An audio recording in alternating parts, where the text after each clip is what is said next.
If you are taking magnesium, or if you have tried it in the past and felt nothing, I need you to hear this before you take another capsule or give up on it entirely. Because the magnesium supplement sitting in most medicine cabinets right now is not the form the body actually uses.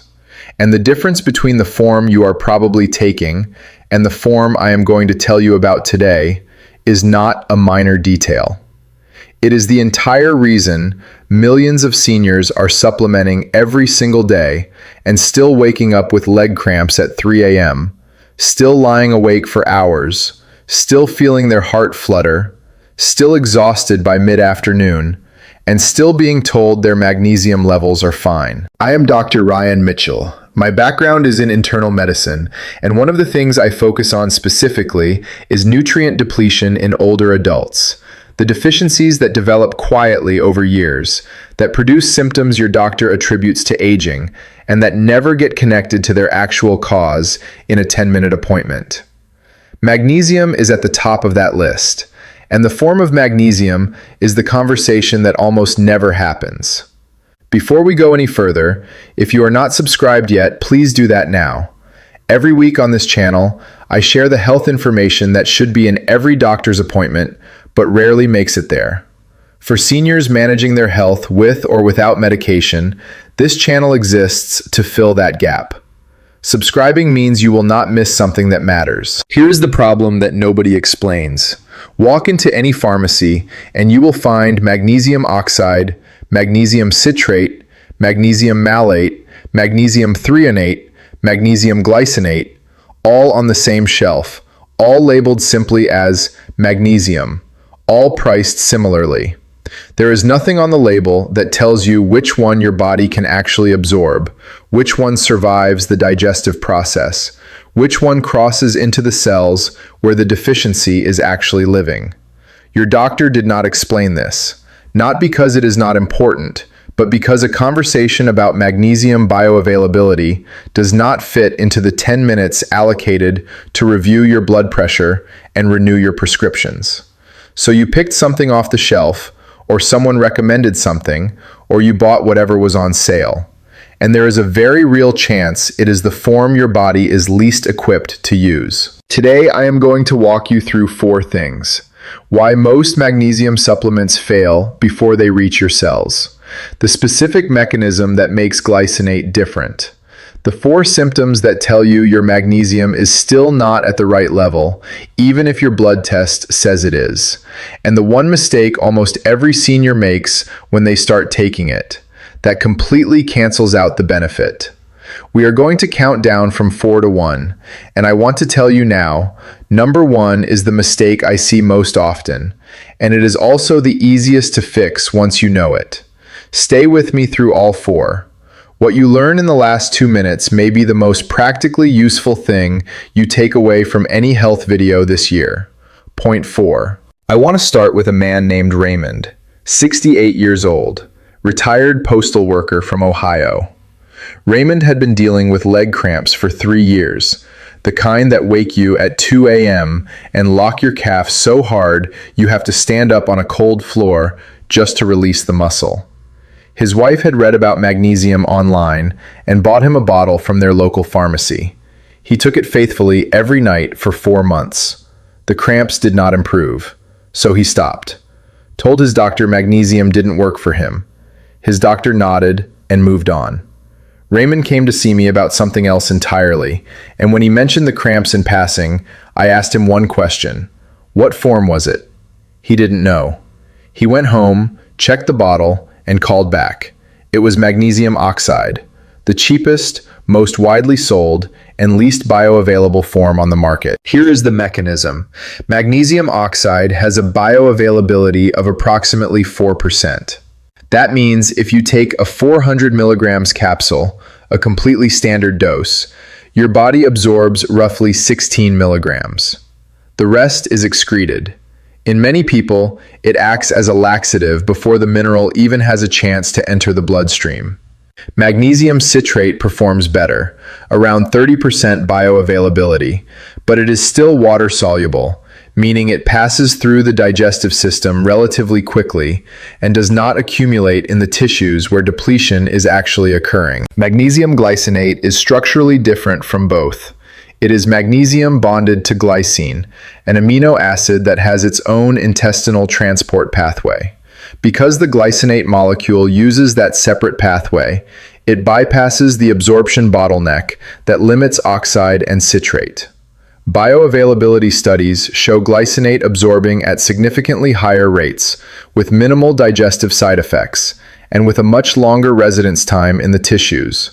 The magnesium actually reaches the muscles, the cardiac tissue, and the nervous system where it is needed. Raymond's oxide supplement was, in the most literal sense, going straight through him. Raymond had not failed at supplementing. He had been given no information that would have allowed him to succeed. The label said magnesium. He took magnesium. Nobody had told him that the form was the entire variable. When I switched him to magnesium glycinate at an appropriate dose, his night cramps reduced significantly within 3 weeks. He told me he was frustrated, not at the cramps, but at the 3 years. 3 years of broken sleep, of dismissing the supplement as useless, of his body asking for something it was not receiving. The system had not given him the complete picture. That is exactly why this conversation exists. Point 3. I want to tell you about a woman named Barbara, 64 years old, former high school principal, meticulous about her health, took her medications on time, attended every checkup, kept a health journal. Barbara had been on magnesium glycinate for 2 months when she came to see me. She was doing everything right. She was taking the right form, but she still had heart palpitations in the evenings. She still had trouble falling asleep. She was still waking between 2 and 4 a.m. She was doing everything right and still not feeling the difference she had expected.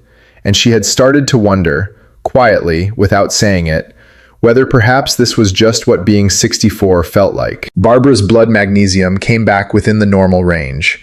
And here is something critically important that most people, and many clinicians, do not fully appreciate. Only about 1% of the body's total magnesium is in the blood.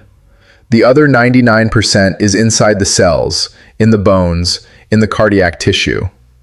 A serum magnesium test measures the 1% that circulates. The body maintains that circulating level with extreme precision. It will pull magnesium from the bones and the muscles to keep the blood level stable. So your blood test can come back completely normal while your cells, your muscles, and your cardiac conduction system are functionally depleted. This is called intracellular magnesium deficiency. It does not show on a standard blood panel. And the 4 symptoms that most reliably signal it, even when the blood test says normal, are exactly what Barbara was experiencing. Evening heart palpitations or irregular heartbeat sensations, difficulty initiating sleep despite tiredness, waking between 2 and 4 a.m. with an alert, wired feeling, and muscle twitching or cramping, particularly in the legs and feet at night. If you have any of these, especially if your doctor has already told you your magnesium is fine, your dose or your timing may need to be reconsidered. I want to pause here for a moment on the heart palpitation symptom specifically, because this is the one where the stakes are highest and where I want to be very direct. Magnesium is essential to the electrical conduction system of the heart. It regulates the channels that control the movement of potassium and calcium in and out of cardiac cells during every single heartbeat. When intracellular magnesium is depleted, those channels become unstable. That instability manifests as the fluttering, skipping, or racing sensation that many seniors notice, especially in the evenings when the body is at rest and the nervous system is winding down. I am not saying that every heart palpitation is a magnesium problem. I am saying that if you are experiencing regular palpitations and you have not had a magnesium evaluation that goes beyond a standard serum test, that evaluation needs to happen. Not next month. That conversation belongs at your next appointment. Barbara's issue was dose and timing. She was taking 200 milligrams in the morning, when cortisol is naturally elevated and the body's absorption priorities are different. I adjusted her to 300 milligrams of magnesium glycinate, taken 45 minutes before bed. At that timing, the magnesium works with the body's natural evening downregulation, supporting GABA production, lowering cortisol, and relaxing the smooth muscle tissue that keeps the cardiac rhythm steady through the night. Within 3 weeks, her evening palpitations had stopped. Her sleep onset time dropped by approximately 40 minutes. She stopped waking at 3 a.m. Nothing else changed. Same medication, same lifestyle, different timing. Point 2. Before I get into this, if you are still here and this is landing for you, type the word glycinate in the comments right now. It takes 2 seconds and it genuinely helps this channel reach the people who need this information. It also tells me that this level of detail is what you want more of. I want to tell you about a woman named Carol, 71 years old, retired nurse, which meant she came to me with more knowledge than most patients and more skepticism than almost any. Carol had been on magnesium citrate for a year, prescribed informally by a colleague. She had experienced mild improvement. Her sleep was slightly better, her muscle tension was slightly lower. But she wanted to understand why her colleague had specifically said, not oxide, not citrate, when she asked about switching to glycinate. Why glycinate specifically? She asked me. What is actually different about it? It was exactly the right question. Glycine, the amino acid that magnesium is bonded to in magnesium glycinate, is not a passive carrier molecule. It is biologically active in its own right. Glycine is an inhibitory neurotransmitter in the central nervous system. It directly activates glycine receptors in the brainstem and spinal cord that promote muscular relaxation and reduce neurological excitability. In the context of sleep, glycine has been shown in clinical studies to reduce core body temperature, a key trigger for sleep onset, and to increase slow-wave sleep architecture, which is the deepest, most restorative phase of the sleep cycle. So when you take magnesium glycinate before bed, you are not just taking magnesium. You are taking magnesium bonded to a molecule that independently supports the same sleep and relaxation pathways the magnesium is also supporting. The two molecules are working on the same problem through two different biological mechanisms simultaneously. That is why glycinate is not just better absorbed. It is the only form where the carrier molecule is doing additional therapeutic work. I want to speak to 3 specific groups here for a moment. If you are on a calcium channel blocker for your blood pressure, amlodipine is the most common. The mechanism of that drug directly competes with magnesium in the cardiac and vascular smooth muscle cells. Your need for optimal magnesium form and dose is higher than average. Glycinate is your priority. If you are on metformin for blood sugar, metformin is one of the medications most consistently associated with magnesium depletion through urinary excretion. Standard magnesium supplementation may not be sufficient. Glycinate's superior bioavailability is especially important for you. And if you are not on any prescription medication, but you drink alcohol regularly, consume a high-sugar diet, or have experienced any chronic high-stress periods, all 3 accelerate urinary magnesium loss. The form you take matters as much as whether you take it. And now we are at number 1. The one I told you about at the beginning. The mistake I see most consistently. The one that is easiest to fix, and most often the reason the supplement is not working. I want to tell you about a man named Dennis, 66 years old, retired accountant, detail-oriented, systematic, exactly the kind of person who follows instructions precisely. Dennis had switched to magnesium glycinate based on a recommendation from his cardiologist. He was taking 400 milligrams every night before bed. He had been doing this for 6 weeks. He felt no different. His sleep had not improved. His leg cramps continued. He was ready to give up and chalk it up to one of those things that works for other people. When he described his evening routine to me, I stopped him after 30 seconds. I had already heard the problem. Dennis was taking his magnesium glycinate with his evening calcium supplement. Calcium and magnesium use the same intestinal transport channels. When both are present simultaneously, they compete directly for absorption. Calcium, because of its typically higher dose and its chemical affinity for the transporter, wins that competition almost every time. The magnesium that Dennis was carefully taking every night was being blocked at the intestinal wall by the calcium supplement he had been told to take for his bone density. Neither supplement was wrong, the timing was wrong. The fix was to separate them by at least 2 hours. Calcium with dinner, magnesium glycinate at bedtime. Within 2 weeks, Dennis reported the first uninterrupted night of sleep he had experienced in months. His cardiologist had prescribed both supplements correctly. Nobody had mentioned that they should not be taken at the same time. Dennis had been precise, compliant, and completely undermined by a piece of information that takes approximately 15 seconds to share. Dennis's story matters beyond Dennis, because the calcium-magnesium competition is one of the most common reasons magnesium supplementation fails, and it is almost never discussed at the point of prescription. Calcium supplements are extremely widely prescribed for seniors, and magnesium is increasingly being recommended alongside them. What is almost never explained is the sequencing. Too many people quietly give up on supplements that were working against themselves, not because of any failure of will or compliance, but because nobody connected those dots in the time available.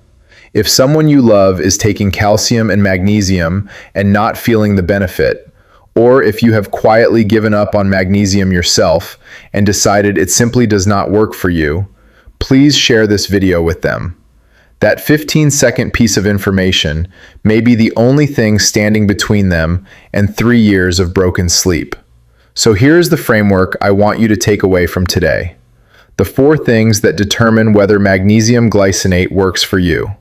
1. Form. Magnesium glycinate, not oxide, not citrate if you have had no results.